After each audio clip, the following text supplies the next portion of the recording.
परमात्मा पाप कर्म दंड को भी काट सकता है। अभी तक जिस भी संत व महापुरुष से मिले, उन्होंने यही बताया कि पाप कर्म फल भोगने से ही समाप्त होगा।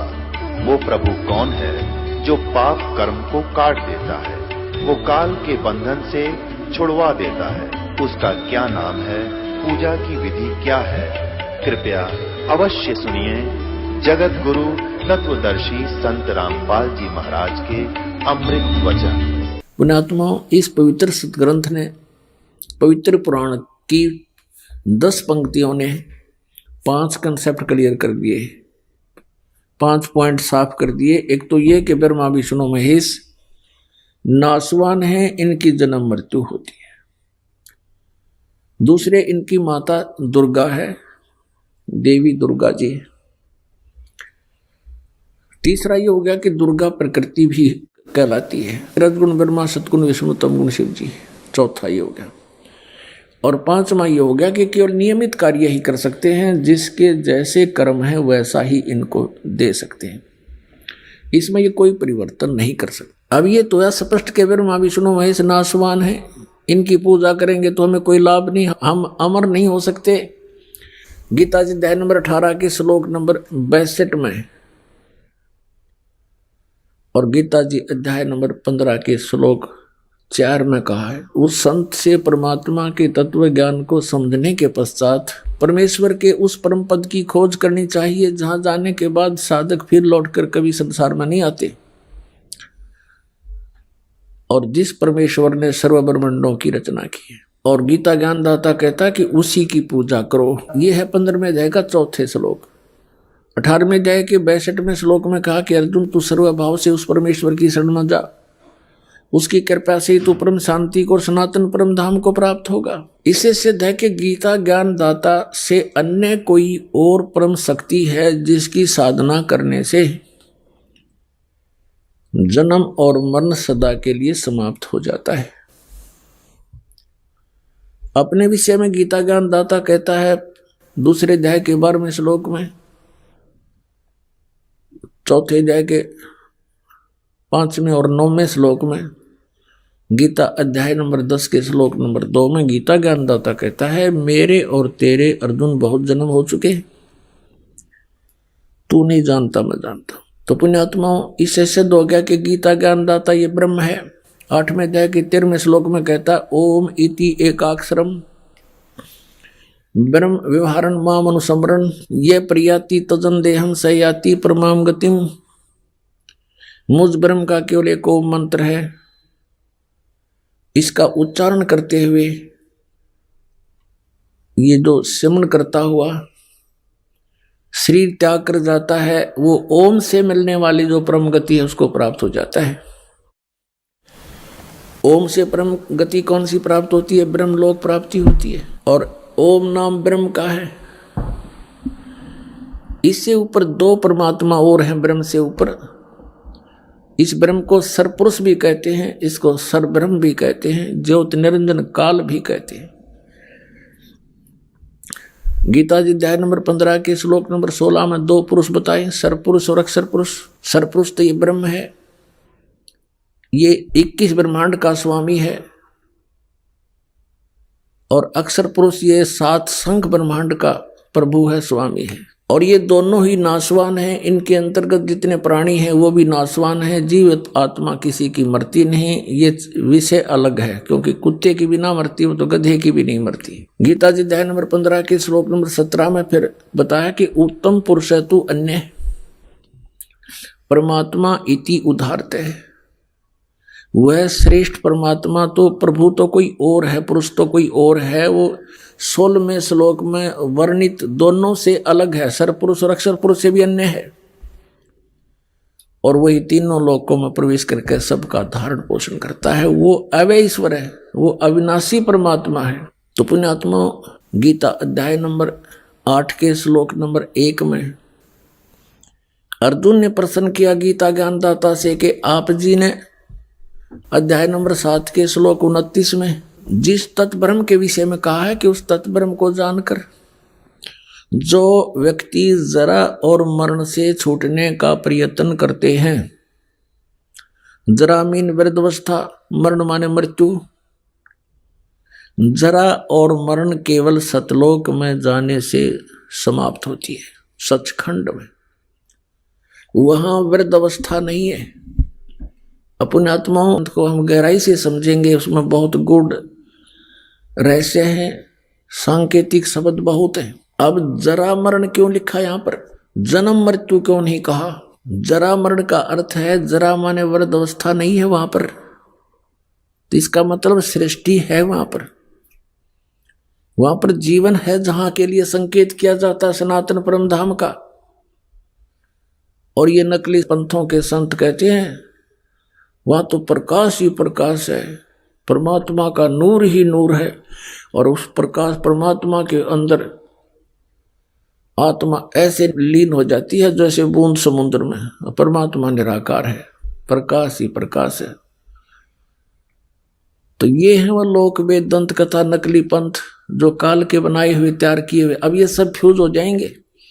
बुद्धिमान समाज है, आज जरा सा ध्यान इधर देंगे तो बहुत आसानी से समझ जाएंगे, सेकंडों में समझेंगे। इस तरह का ज्ञान दास ने परमात्मा कबीर जी की कृपा से आपके समक्ष कर दिया है। तो उसमें कहा कि जरा और मरण से छूटने का जो प्रयत्न करते हैं वो तत्परम विदु, तत्परम से उस तत्परम को जानते, तत्परम को से परिचित हैं, सारे आध्यात्मिक ज्ञान से परिचित हैं और सब कर्मों से परिचित हैं।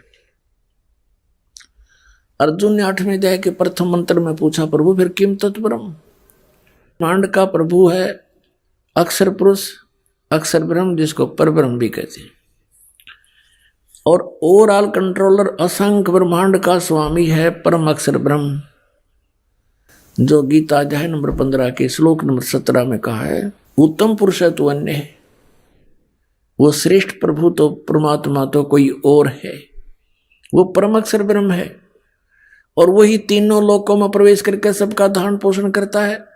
वो अविनाशी परमात्मा, जैसे 15वें अध्याय के गीता के श्लोक नंबर 1 में कहा है, ऊर्ध्व मूलम, ऊर्ध्व माने ऊपर को, अर्ध शाखम नीचे को शाखा वाला।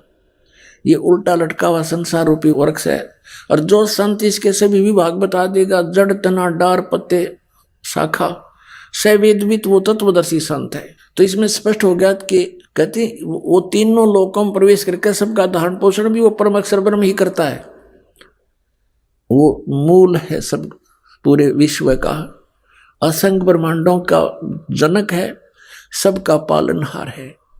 यानी तीनों लोकों में प्रवेश करके सबका धारण पोषण भी वही पर ही उदाहरण देकर समझाते हैं कि लोक वेद के आधार से अपना जीवन व्यर्थ कर रहा था, गलत साधना कर रहा था, और जब से सतगुरु मिल गए इस भक्ति मार्ग में, इस रास्ते में, दीपक दे दिया हाथ, ये तत्व ज्ञान रूपी टॉर्च दे दी, लैंप दे दिया कि इस लैंप की रोशनी में हम कुमार्ग पर नहीं जाएंगे, सुमार्ग पर चलेंगे। अब गीता जी अध्याय नंबर 15 के श्लोक नंबर 17 में स्पष्ट हो गया कि परम अक्षर ब्रह्म है।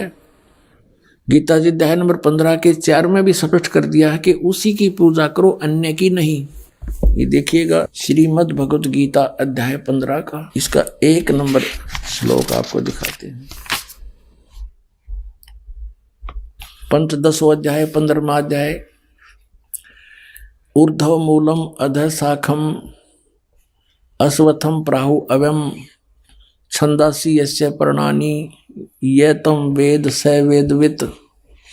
इसका अर्थ है कि ऊर्ध्व माने ऊपर को, मूल माने शाखा, जिसके ऊपर को शाखा है, उल्टा लटका हुआ संसार रूपी वृक्ष है। ये समझो ऐसे, ये समझो ऊर्ध्व मूलम अधः शाखम, ऊपर को जड़ और नीचे को शाखा। गीता ज्ञान दाता ने सिर्फ संकेत दिया है ऊर्ध्व मूलम अधः शाखम, बस, और कुछ नहीं बताया इसके बारे में। बाकी ऑप्शन छोड़ दिया कि तत्वदर्शी संत बताओगे इसके बारे में। तो परमेश्वर स्वयं आए थे कबीर जी तत्वदर्शी संत की भूमिका करने के लिए। उन्होंने स्वयं आकर बताया था कि अक्षर पुरुष जैसे जमीन से बाहर दिखाई देता है, ये एक पेड़ कहलाता है। अक्षर पुरुष और सरपुरुष, अक्षर पुरुष एक पेड़ है और सरपुरुष वह की डार, और तीनों देवा शाखा हैं, ये पाते रूप संसारी। ये परमात्मा कबीर भगवान ने 600 वर्ष पहले बताया था। अक्षर पुरुष एक पेड़ है, निरंजन कहो सर पुरुष कहो वा की डार, और तीनों देवा शाखा है, ये पात रूप संसार। तो वो परमात्मा ही स्वयं आकर के अपना ज्ञान अपने द्वारा रची हुई सृष्टि को ठीक ठीक बताते हैं। अब ये हम पढ़ेंगे गीता अध्याय नंबर 15 का श्लोक नंबर 1 आसानी तस्मद भाव का। ऊर्ध्व मूलम अध शाखम अश्वत्थम प्राहु अव्यम। ऊपर को जड़ नीचे को शाखा वाला ये संसार रूपी उल्टा लटका हुआ अविनाशी वृक्ष है। छंदासी यस्य प्रणानी, इसके छंद माने विभाग, पत्ते आदि इसके जो विभाग हैं, जो ये तम वेद जो उसको जानता है, इन सब को जानता है विस्तार से, स वेदवित वह वेद के तात्पर्य को जानने वाला है। इनका अनुवाद गलत देखो। आदि पुरुष परमेश्वर मूल वाले, यानी ऊपर जो मूल है जड़ रूपी परमात्मा, वो तो परम अक्षर ब्रह्म है। आदि पुरुष परमेश्वर सर्वशक्तिमान, ये पूर्ण परमात्मा परम अक्षर ब्रह्म है। यहाँ ये इन्होंने अनुवाद गलत कर दिया। अधः शाखम, अधः माने नीचे करना था। ये देखो इसी के दूसरे श्लोक में ये अनुवाद में अधः माने नीचे, अधः माने नीचे, ये दूसरे श्लोक में। तो यहाँ अधः माने नीचे आना चाहिए था। अधः शाखम, नीचे को शाखा, ऊपर को मूल वाला, नीचे को शाखा वाला।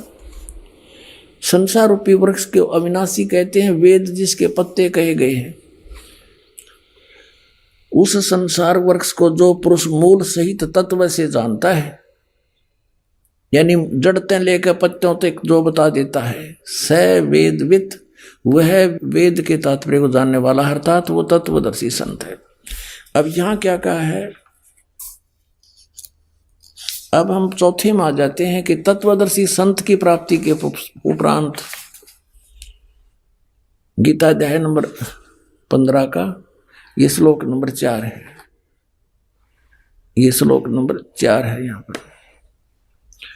उसके पश्चात उस परम पद रूप परमेश्वर को भली भांति खोजना चाहिए, जिसमें गए हुए पुरुष फिर लौट कर कभी संसार में नहीं आते, और जिससे यानी जिस परमेश्वर से पुरातन संसार वृक्ष की प्रवृत्ति विस्तार को प्राप्त हुई है, जिस परमेश्वर ने संसार रूपी वृक्ष को बनाया है, रचा है, उसी आदि पुरुष नारायण की मैं शरण हूं। इस प्रकार दृढ़ निश्चय करके उसी परमेश्वर का मनन और निधि ध्यान करना चाहिए। गीता ज्ञानदाता स्पष्ट कर रहा है कि केवल उसी नारायण की पूजा करनी चाहिए, परम अक्षर ब्रह्म की, अपने आत्मा। अब यहाँ सरपुरुष ये नाशवान, अक्षर पुरुष भी नाशवान। 15वें अध्याय के 16 और 17 में क्या लिखा है, फिर पढ़ लो गीता जी। अब हम यहाँ पढ़ रहे थे अध्याय नंबर 15 का, ये 15 है, इसका श्लोक नंबर ये 16 है। यहाँ से इसमें लिख रहा क्या, दिवौ इमौ पुरुषौ लोके सर्च अक्षर एव च सर सर्वाणी भूतानि कुटुस्थ अक्षर उच्यते। अब यहाँ दिवौ माने दो, इमौ माने इस, लोके माने लोक में, पुरुषों माने परमात्मा हैं। कौन कौन से हैं, सरपुरुष और अक्षर पुरुष। इस पुरुषों को हम यहाँ भी लगा सकते हैं, सरपुरुष और अक्षर पुरुष। अब इसका यहाँ से अनुवाद पढ़ो इनका। इस संसार में नाशवान और अविनाशी भी ये 2 प्रकार के पुरुष हैं। इन्होंने यहाँ पुरुष छोड़ दिया। 2 प्रकार के प्रभु हैं, स्वामी हैं। संपूर्ण प्राणियों के शरीर नाशवान और जीवात्मा भी अविनाशी कहा जाता है। अब यहाँ इसका अर्थ तो ये है कि ये सरपुरुष और अक्षर पुरुष ये सभी नाशवान हैं। इनके अंतर्गत जितने प्राणी हैं उनके शरीर भी नाशवान हैं, लेकिन जीवात्मा किसी की नहीं मरती। अब यहाँ से स्पष्ट 17वें में कहा कि उत्तम पुरुष है तू अन्य। वास्तव में श्रेष्ठ परमात्मा तो इन दोनों से कोई और है, सरपुरुष और अक्षर पुरुष से। उत्तम पुरुष है तू अन्य, परमात्मा इति उदारते, जिसको भगवान कहा जाता है, श्रेष्ठ आत्मा कहा जाता है।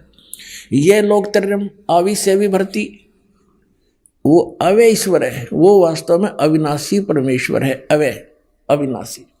तो इससे सिद्ध हो गया कि ये तो नाशवान है दोनों ही, भले इसका नाम अक्सर पुरुष लिख दिया।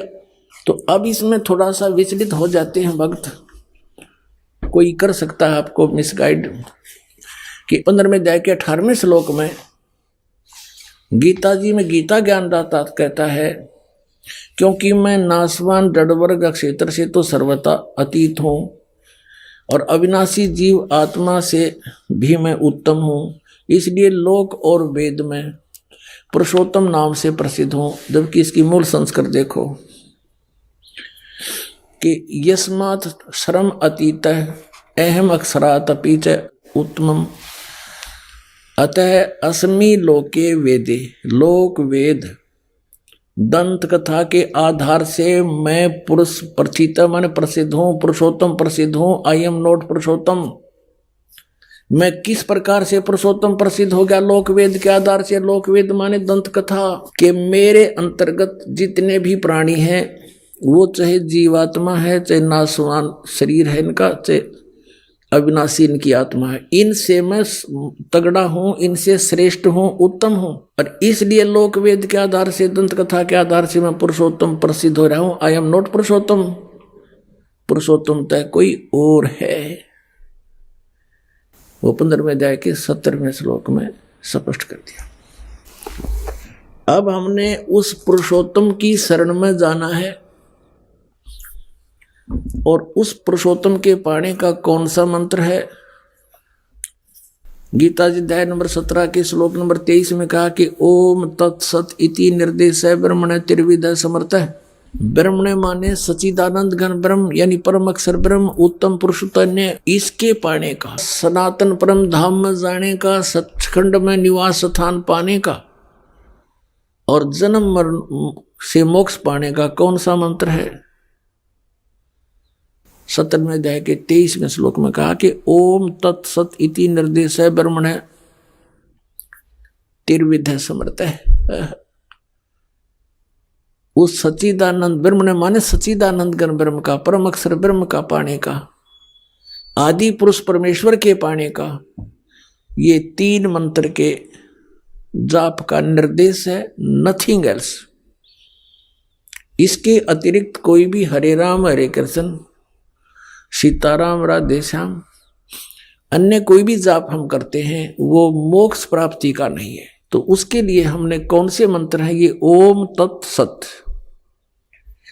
ओम तो सरपुरुष का और तत् ये अक्षर पुरुष का, तत् सांकेतिक है, ओम सीधा है, और सत भी सांकेतिक है। ये सत भी सांकेतिक है, ये परम अक्षर ब्रह्म का। ये तत् और सत ये सांकेतिक है, ये पूर्ण परमात्मा कबीर देव ने, परम अक्षर ब्रह्म ने स्वयं आकर के बताया है। सो हम शब्द हम जग में लाए, सार शब्द हम गुप्त छुपाए। ओए होए, कहते हैं सोहम शब्द आपके किसी सदग्रंथ में नहीं है। आपके जो 52 अक्षर के लेख तुम लिखते हो उनमें ये मंत्र नहीं है, सोहम मंत्र नहीं है। और ये सोहम शब्द हम जग में लाए, सार शब्द हम गुप्त छुपाए।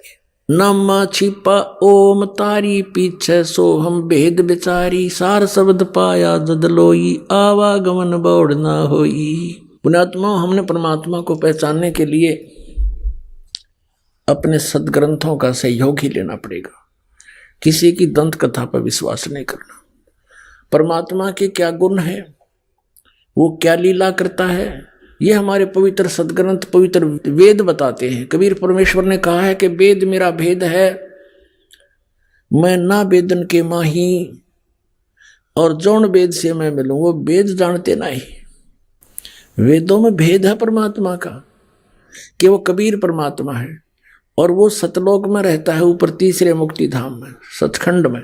वहां से गति करके आता है, साधु रूप बनाता है, कवियों की तरह आचरण करता है, और यहाँ अच्छी आत्माओं को आकर मिलता है। आपको थोड़ा सा हिंट देते हैं, फिर उन आत्माओं के बारे में जानकारी देंगे जिनको भगवान मिले थे। ऋग्वेद मंडल नंबर 9 देखिएगा, और सूक्त नंबर आपको दिखाते हैं। ये है ऋग्वेद। ये कहाँ से प्रकाशित है? प्रकाशक सार्वदेशिक आर्य प्रतिनिधि सभा, महर्षि दयानंद भवन, रामलीला मैदान, नई दिल्ली। इनके फोन और फैक्स नंबर हैं। मुद्रक है Prince offset printers, 1510 Pataudi house, Daryaganj, नई दिल्ली से। अब देखिएगा, ऋग्वेद मंडल नंबर 9 और सूक्त नंबर 86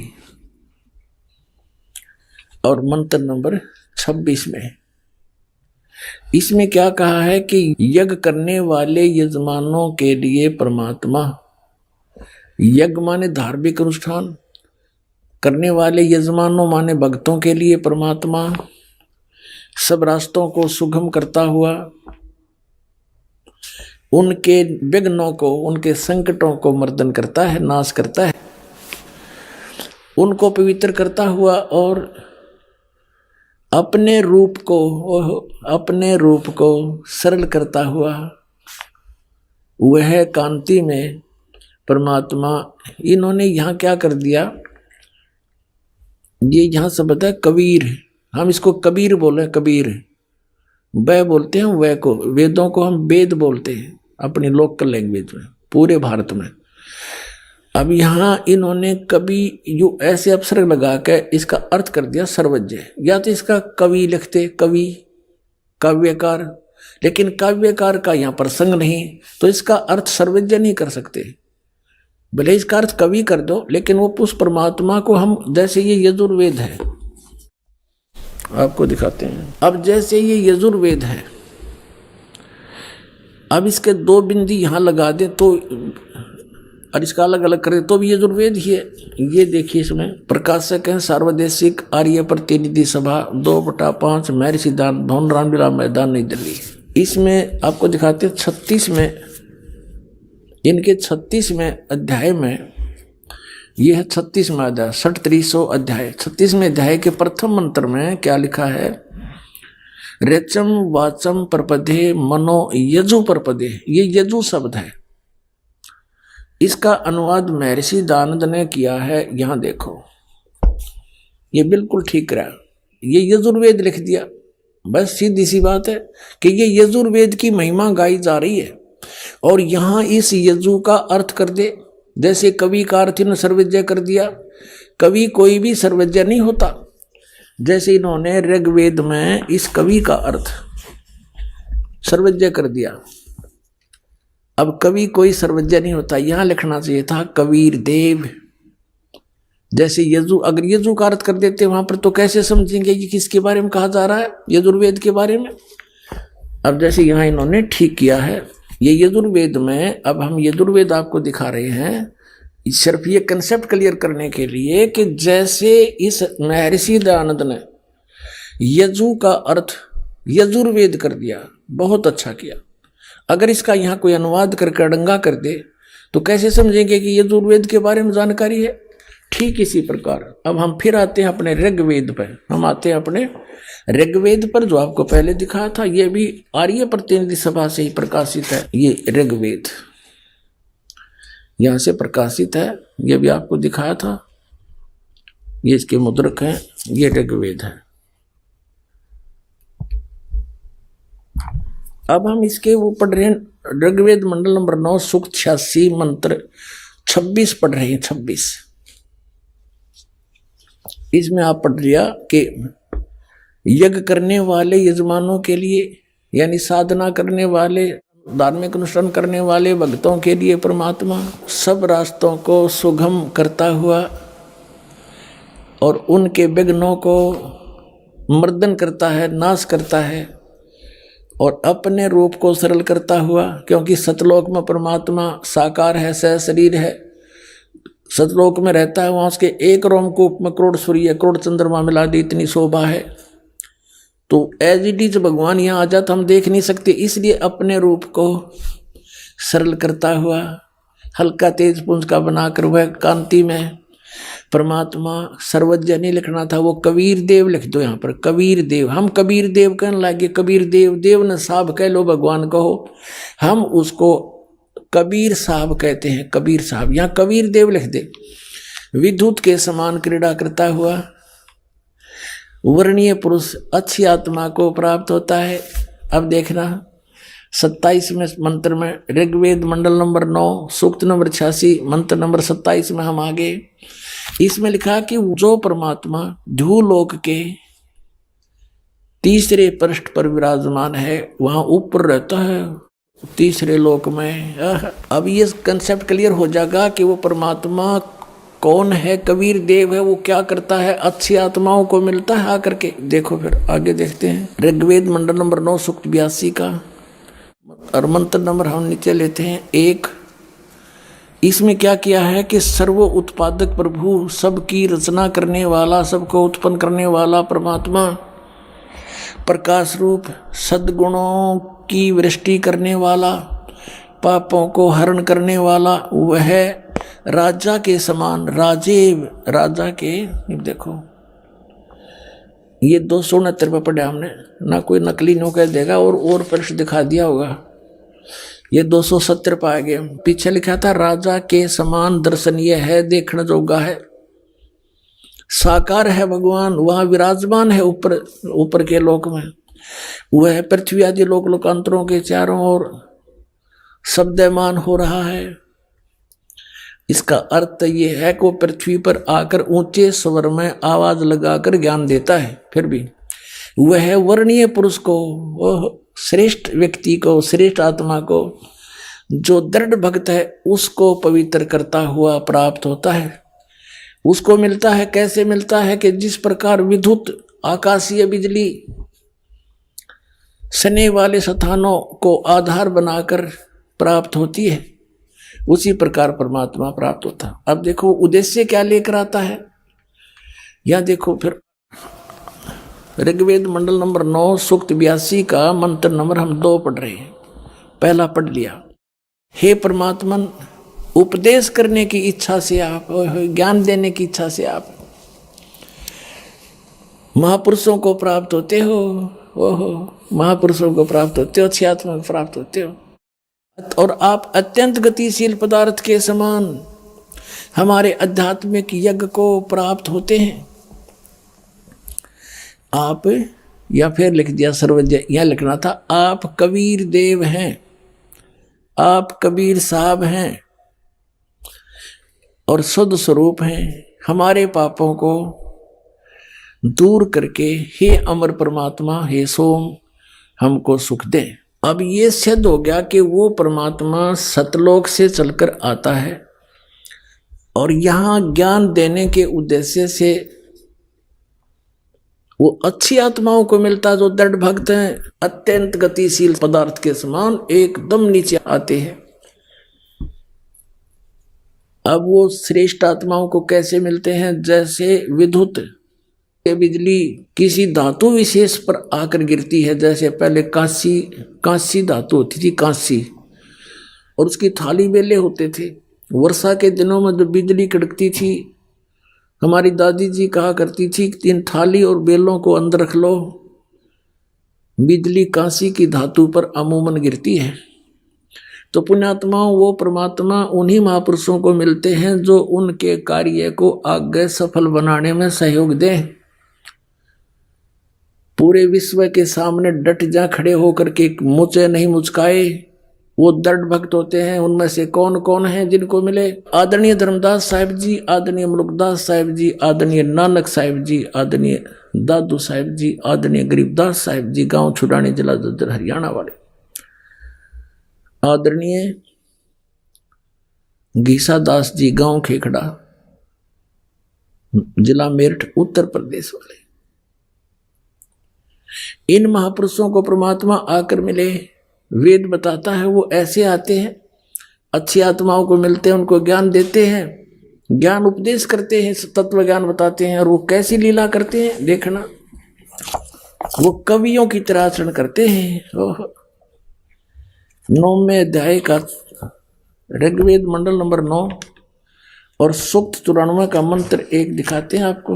ये देखिएगा, ये है ऋग्वेद मंडल नंबर 9 और सूक्त 94 और इसका मंत्र नंबर 1, ये यहां से शुरू होता है। ये समझ ले, कवियन वर्जम, कवियन वर्जम माने जाते हैं विचरते हैं कवियों की तरह। यहाँ इन्होंने अनुवाद किया है, यहाँ अनुवाद किया है कि सूर्य के विषय में जैसे रश्मियां प्रकाशित करती हैं उसी प्रकार मनुष्यों की बुद्धियां अपनी अपनी उत्कृष्ट शक्ति के विषय करती हैं।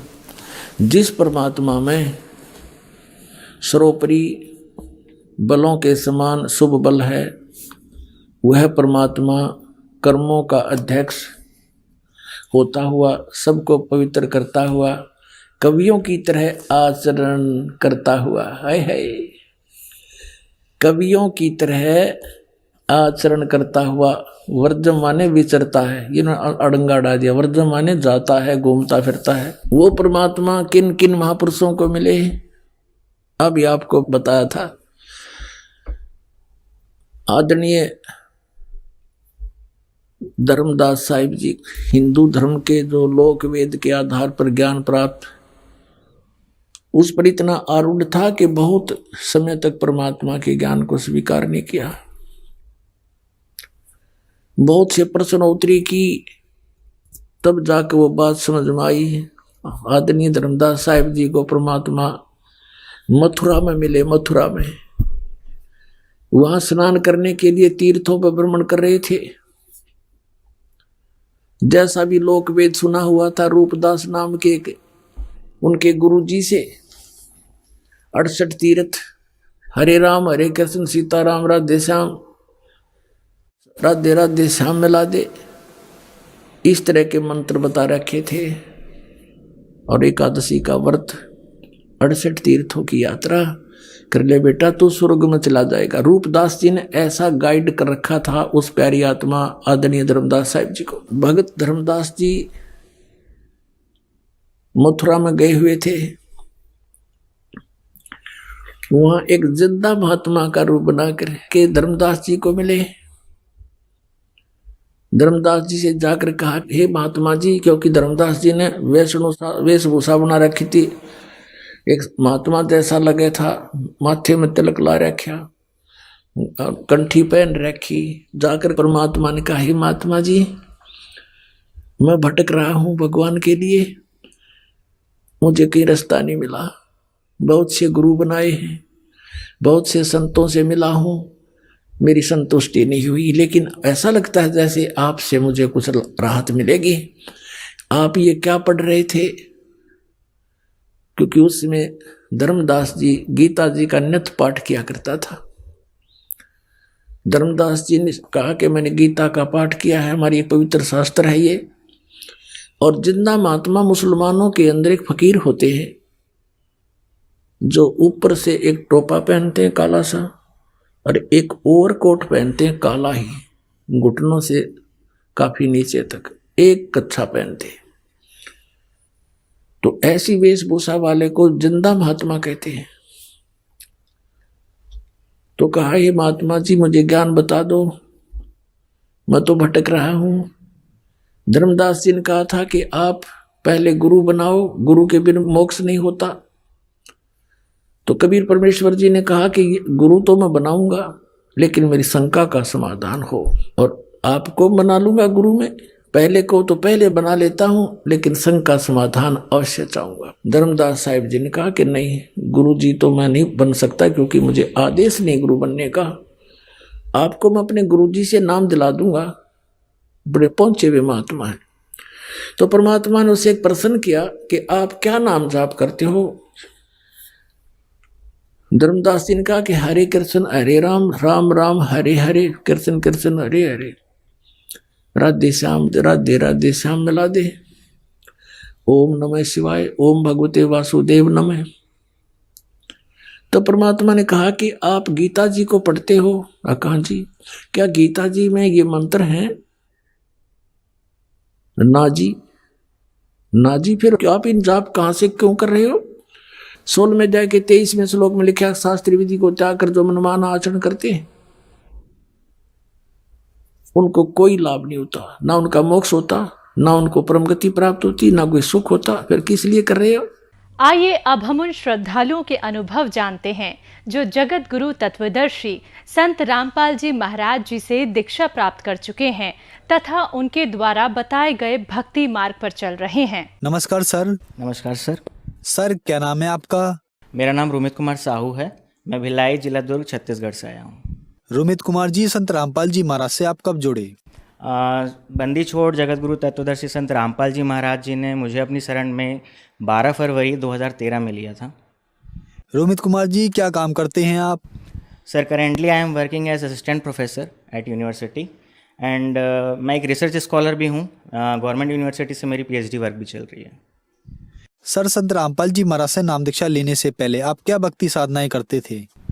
सर इसके बारे में तो मैं आपको थोड़ा विस्तार से बताना चाहूँगा कि भक्ति साधना ऐसी थी सर कि मन में एक चाहत ही या एक बोले तड़प बोलते हैं, जैसे परमात्मा जो हैं सदगुरु रामपाल जी महाराज सत्संग में बताते हैं कि हमें जो मनुष्य जन्म मिला हुआ है उसमें हमें किसी न किसी भक्ति की चाह रहती है।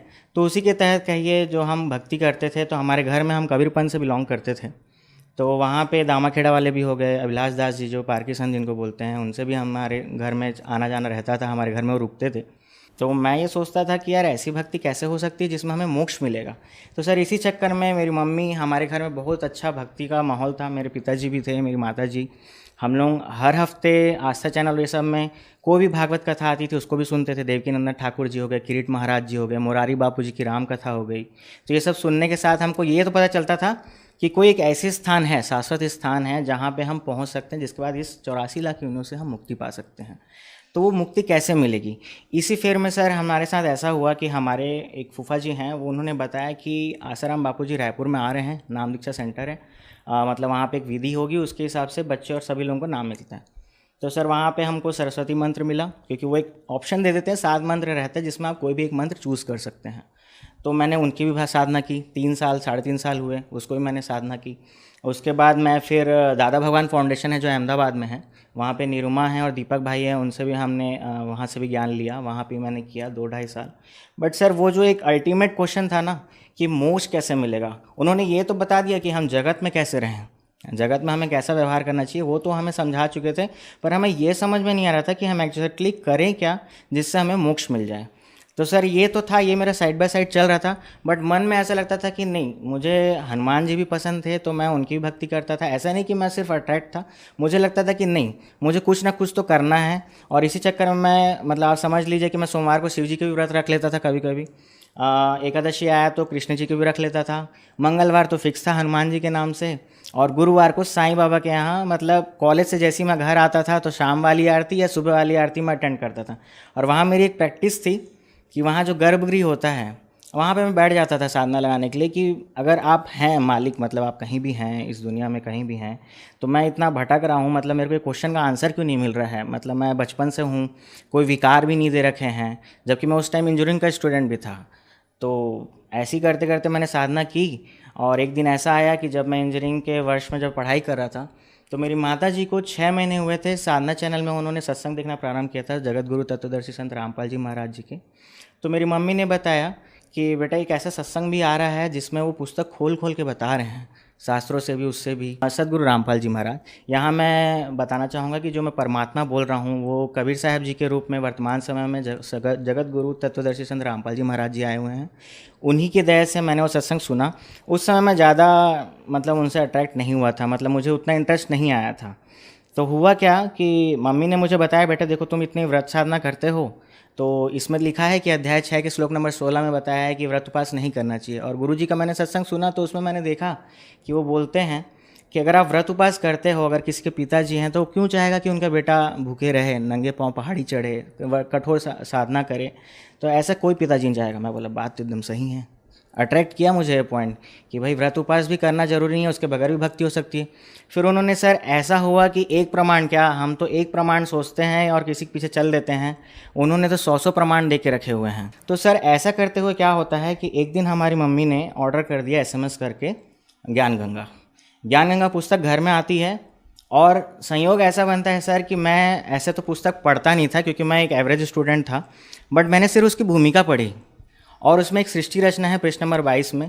तो मैंने बोला यार इसमें लिखा क्या है, पहले किसी बुक का एक सिलेबस पढ़ते हैं। तो मैंने पढ़ते हुए देखा तो मुझे बहुत सारे क्वेश्चन के आंसर मिल गए उसमें। तो फिर मम्मी और हमारे नाना जी भी उसी समय मरणासन स्थिति में थे, तो उनके साथ प्रेरणा हुई, हम लोग सब बरवाला गए 2013 में। और आश्रम में जब हम एंट्री लेते हैं तो मतलब ऐसा लगता है कि 9 बज गया, क्योंकि मैंने पहले भी कई आश्रम में जा चुका हूँ। मेरी नानी जी राधा स्वामी पंथ में थी, तो वहाँ जब मैं जाता था तो वहाँ पे भी प्रसाद के लिए पैसे लिए जाते थे, दादा भगवान में भी पैसे लिए जाते थे। आश्रम बापूजी के यहाँ भी माला लेने के लिए भी 5 रुपये देना पड़ता था, मतलब पूरा टोटल कॉस्ट बैठता था उसमें। पर सदगुरु रामपाल जी महाराज जी के आश्रम में जैसे ही हम एंटर किए, मतलब वहाँ पे ऐसी व्यवस्था थी भगत जी, मैंने आज तक कभी ऐसी व्यवस्था नहीं देखी है। इतनी साफ़ सफाई, इतना बड़ा पंडाल, मैट मैट्रेस का हमको सोचा कुछ बुकिंग करानी पड़ती होगी, जबकि वहाँ पे सर हम पहुँचे थे रात के 10 बजे और हमें पूरी सुविधा दी गई सतलोक आश्रम बरवाला में। सर मैंने संत रामपाल जी महाराज जी से 12 फरवरी 2013 को नाम दीक्षा ली थी। सर, संत रामपाल जी महाराज से नाम दीक्षा लेने के बाद श्रद्धालुओं को बहुत लाभ होते हैं, तो क्या आपके साथ भी कुछ ऐसा हुआ? हाँ सर, लाभ तो बहुत हुए हैं। परमात्मा तो ऐसे हैं सर कि पल पल लाभ मिलते हैं। मैं इंजीनियरिंग में पढ़ाई कर रहा था, बहुत सारे हमारे सीनियर थे उस समय, ऐसे बोलते तो नहीं हैं पर उन लोग क्या है ऑफ़र करते हैं कि आप ड्रिंक करिए, ये करिए, स्मोक करिए, जवानी के दिन हैं तो ये सब करिए। सर मैं आपको रियल फैक्ट बता रहा हूँ, पहले से भी परमात्मा ने मेरे को ऐसा कुछ, मतलब जो पहले भी मैं करता था तो मेरे को नशा विकार नहीं थे। तो सर ये लाभ तो मेरे को पहला लाभ हुआ कि मैं किसी विकार में नहीं धंसा उस समय, मालिक की दया से, अर्थात सदगुरु संत रामपाल जी महाराज जी की दया से। उसके बाद ऐसा हुआ सर कि मैं एवरेज स्टूडेंट था, मैंने सोचा था खाली BE कंप्लीट कर लूँगा, फिर कोई भी छोटी मोटी जॉब करके अपने घर में रहूँगा और काम करते रहूँगा। पर मालिक की दया ऐसी प्रेरणा हुई कि उसके बाद मुझे लगा कि अब गवर्नमेंट एग्ज़ाम की तैयारी मैं कर ही रहा था, साथ ही साथ PG डिप्लोमा भी किया कंप्यूटर एप्लीकेशन में। वहाँ भी सर मैं कॉलेज में सेकंड आया, मतलब पूरे कॉलेज में जितने स्टूडेंट थे मैं सेकंड आया। तो ये मेरे लिए एकदम किसी आश्चर्य से कम नहीं था, कहाँ मैं एकदम एवरेज 65% वाला स्टूडेंट और कहाँ मैं अचानक से 75 के आसपास आके खड़ा हो गया हूँ, कॉलेज में टॉप करने लग जा रहा हूँ। तो मुझे ऐसा लगा कि ये सब खेल तो सिर्फ परमात्मा सदगुरु रामपाल जी महाराज ही कर सकते हैं। तो सर मेरा ऐसा था कि मैंने MBA का एग्ज़ाम जस्ट यूं ही दे दिया था, सिर्फ परमात्मा को याद करके, परमात्मा को मुझे MBA करना तो है, कैसे भी करके करवा दो कहीं भी अच्छे से एडमिशन। तो परमात्मा की दया से पहली काउंसलिंग में मुझे कॉलेज मिल गया, पहले सीट में मुझे मिल गया वहाँ पे, पहले बैच में, पहली काउंसलिंग में। तो वहाँ पे मैंने जब लिया subject master of business administration बोलते हैं, उसमें 2 स्पेशलाइजेशन थे मेरे, marketing and human resource. College का नाम sir Bhilai institute of technology Durg है और वो सेंट्रल इंडिया का टॉप रैंक 5 नंबर पे आता है, ऐसा एक सेंटर है। और वो सेल्फ फाइनेंस इंस्टीट्यूट है, जिसको आप सर सर्च करेंगे तो आपको ईजिली उसके बारे में डिटेल्स मिल जाएगी, BIT दुर्ग के नाम से। तो सर वहाँ पर मैंने MBA किया। MBA करने के बाद सर वहाँ पर ऐसे ही होता है कि मतलब मैं कुछ करता नहीं था, बस क्लास में जाता था, परमात्मा का नाम लेता था और ऐसी प्रेरणा हुई थी कि मैं 1 ही महीने में अपने अध्यापकों का एकदम प्रिय छात्र बन गया था। मुझे नहीं पता कि कहाँ से मैं इतना हो गया था, जबकि कोई मेरे 10-12 के परसेंटेज पूछता तो यार ये तो एवरेज स्टूडेंट है, क्या मतलब इसको कोई बोल्ड वोल्डनेस नहीं है। पर मेरे जो टीचर्स थे, मेरे मेंटर्स थे, फैकल्टी थे, वो सब मुझे लाइक करने लगे थे। और उसके बाद तो सर एक सिलसिला ही चालू हो गया, हर महीने कोई कॉम्पिटिशन होती थी, उसमें अरे किसी को नहीं भेजना है, रोमित को भेज दो, रोमित को भेज दो, इंग्लिश डिबेट है, चाहे कुछ भी है या क्विज कंपटीशन है, वो कर दो। ऑटोमेटिक सर वहाँ पे अगर होता भी था स्क्रीनिंग तो उसमें मेरा सिलेक्शन हो जाता था। और इसी के फलस्वरूप सर लास्ट ईयर में यूनिवर्सिटी कंपटीशन हुई थी, उसमें मुझे ही भेजा गया था बिना स्क्रीन किए हुए। और सर मालिक की इतनी बड़ी दया थी, बंदी छोड़ परमात्मा की, कि मतलब मैं वहाँ पर फर्स्ट आया था और यूनिवर्सिटी लेवल पर मैंने फर्स्ट आया और सब तो इतने खुश हुए थे। उसी के साथ मुझे बेस्ट स्टूडेंट का भी अवार्ड मिला वहाँ पर। सर ये फ़ायदे थे। और एक फ़ायदा और मैं आपको बताना चाहूँगा, सभी लोगों का मूल उद्देश्य होता है कि भाई हम इतनी महंगी डिग्री कर रहे हैं MBA, तो हमें कुछ लाभ मिले, लाभ अर्थात हमें जॉब मिल जाए लास्ट में। तो सर ऐसा हुआ कि उस साल हमारे कैंपस में उतनी कंपनियां नहीं आई थी, तो हम लोग ने क्या किया था कि पूल कैंपस होता है सर एक, जिसमें हम जाते हैं, डिफरेंट कॉलेजेस के स्टूडेंट्स आते हैं, तो वहाँ पे हमें कैंपस सिलेक्शन के लिए फ़ाइट करना होता है। तो मेरा एप्टी रीजनिंग राउंड भी बढ़िया गया और सर लास्ट में ऐसा हुआ कि मेरे पास 3 ऑफ़र लेटर थे। मालिक की दया से मेरे हाथ में ऑप्शन थी कि मुझे कौन सा जॉब चूज़ करना है। तो सर ये फ़ायदे थे। और वर्तमान में तो मैं PhD कर ही रहा हूँ, क्योंकि वो भी मेरा फर्स्ट राउंड में नेट क्वालिफाइड हूँ सर। मैं असिस्टेंट प्रोफेसर के लिए मैं नेट क्वालिफाइड हूँ। ये भी मालिक की दया से हुई है। जैसे ही मैंने नौकरी के साथ साथ मैंने वो एग्ज़ाम क्लियर किया ना, तो सब लोग बोलते कोचिंग करनी पड़ेगी, पैसे देने पड़ेंगे, स्टडी में। मैंने सर वो जॉब की है, मैंने MNC कंपनी है जिसका हेडक्वार्टर टेक्सास अमेरिका में है और रायपुर ब्रांच में मैंने उसका काम किया है एज अ रिसर्च एनालिस्ट। तो वहाँ पे मैं काम करते करते मेरे पास जितना समय बन पड़ता था, मालिक की दया से मैंने वो एग्ज़ाम भी क्वालिफाई कर लिया एक अटेम्प्ट में। और उसके बाद मुझे प्रोफेसरशिप के लिए खुद से कॉल आने लग गए। तो सर वर्तमान में मैं असिस्टेंट प्रोफेसर भी हूँ और मैं गवर्नमेंट यूनिवर्सिटी में पीएचडी स्कॉलर भी हूँ। सर एक और लाभ मैं आपको बताना चाहूँगा, जो प्रमुख लाभ है मेरा, शायद मैं आज आपके सामने ये इंटरव्यू भी नहीं दे पा रहा होता, क्योंकि मेरे साथ ऐसा होता, मैं सुबह गाड़ी से जा रहा था और सडन पता नहीं कैसे एक गाड़ी वाले ने ओवरटेक किया और मैं थोड़ा सा डिसबैलेंस हो गया और वहाँ पे थोड़ी सी रेती पड़ी हुई थी, तो मेरी गाड़ी एकदम स्किड खा गई और वो हाईवे था सर, रायपुर जाने वाली हाईवे। तो वहाँ पे क्या होता है कि मैं जैसे ही जाता हूँ तो उसमें गिर जाता हूँ और वहाँ पे एक मील का पत्थर है और जस्ट मैं उसके पहले पता नहीं मैं कैसे गिरा हूँ, परमात्मा बंदी छोड़ सदगुरु रामपाल जी महाराज जी ने दया करी कि मुझे चेहरे छाती कहीं पे भी कोई चोट नहीं हुआ, सिर्फ मेरे पाँव के नीचे हिस्से में ही सिर्फ चोट आई थी। और डॉक्टर ने बोला कि आपका तो सिर्फ एक ही स्टिच में काम हो गया, ना तो आप जिस हिसाब से आप गिरे हो उससे तो आपके सिर में भी बहुत चोट आनी थी। और मैं जानता हूँ, मेरे परमात्मा जानते हैं कि उस दिन शायद मेरी मृत्यु हो जानी थी, क्योंकि अगर मैं सिर के बल लगा टकराता उस पत्थर से तो शायद बहुत सीरियस इंजरी होती। और सर एक वर्तमान में अभी इसी साल की बात है, मेरे हाथ में अकड़न हो गई थी, मतलब सॉर्ट ऑफ कि जैसे मैं कुछ कर ही नहीं पा रहा, मतलब ऐसी हालत हो गई थी सर कि मैं ग्लास भी नहीं उठा पाता था, पानी के लिए खाना खाने के लिए भी दिक्कत हो रही थी। और उसी सब महीने में मेरे एग्ज़ाम अनाउंस होने वाले थे, पीएचडी की जो कोर्स वर्क एग्ज़ाम होती है वो अनाउंस होने वाली थी। तो मैंने सोचा कि अब कैसे दूंगा एग्ज़ाम, तो मैंने सोचा कि अभी मैं कहीं जाना भी नहीं चाहता और कहीं मैं जा भी नहीं सकता, लॉकडाउन लगा हुआ और रेड जोन में थे। मैंने परमात्मा से दंडवत की, जोत जलाई और बोला परमात्मा देखो मैं तो किसी डॉक्टर को नहीं जानता, आप ही हमारे लिए सबसे बड़े डॉक्टर हो, और जब आपके हाथ में मैंने अपनी गाड़ी सौंप दी है तो फिर मुझे और किसी पे भरोसा भी नहीं है। मगर जी वो दिन था और उसी हफ्ते में 3-4 दिन बाद ऐसा हुआ कि मतलब मैं हाथ मेरे प्रॉपर चलने लग गया, मैंने राइटिंग प्रैक्टिस की, मैं लिख भी पा रहा था।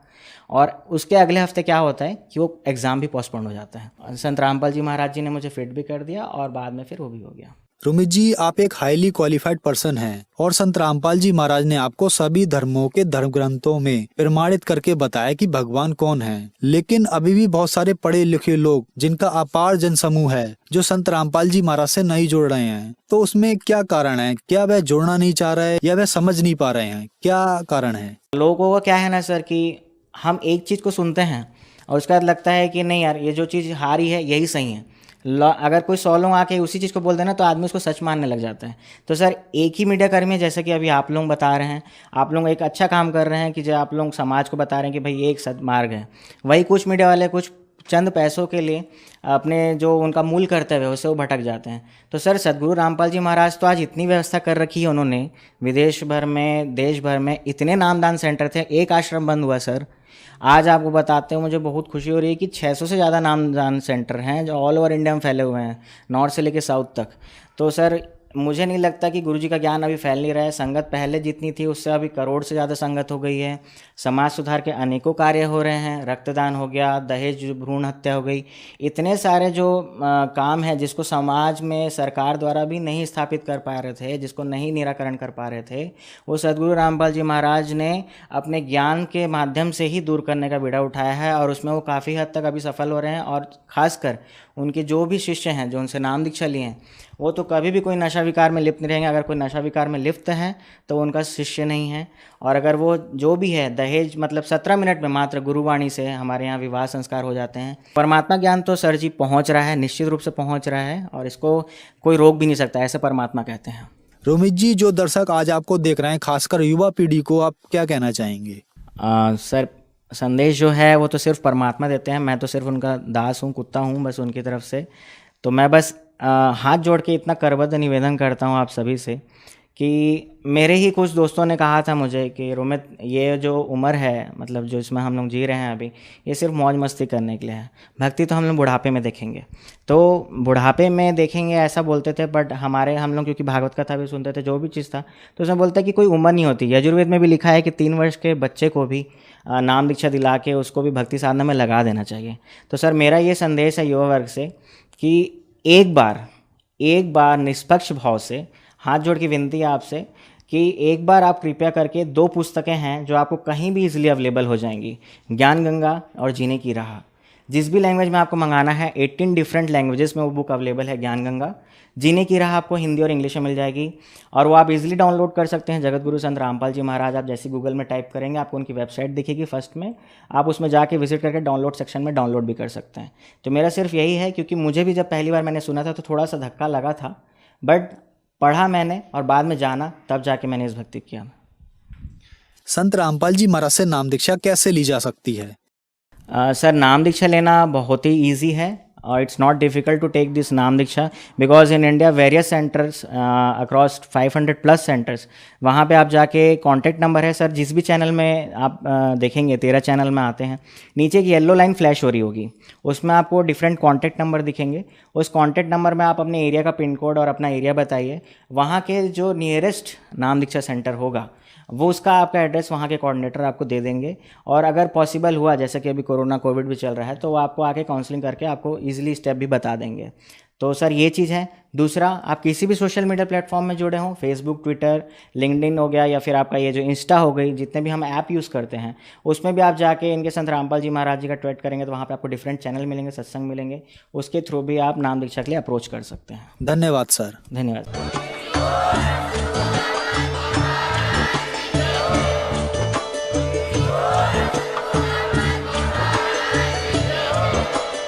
आप सुन रहे थे जगत गुरु तत्वदर्शी संत रामपाल जी महाराज जी के मंगल प्रवचन। अधिक जानकारी के लिए विजिट कीजिए हमारी वेबसाइट www.jagatgururampalji.org। संत रामपाल जी महाराज जी के शुभ आशीर्वाद से पूरे विश्व भर में 500 से भी ज्यादा नाम दीक्षा केंद्र हैं, जिन पर संत रामपाल जी महाराज जी द्वारा ऑनलाइन निशुल्क नाम दीक्षा दी जा रही है। अपने नजदीकी नाम दीक्षा केंद्र का पता करने के लिए संपर्क करें 8222880541।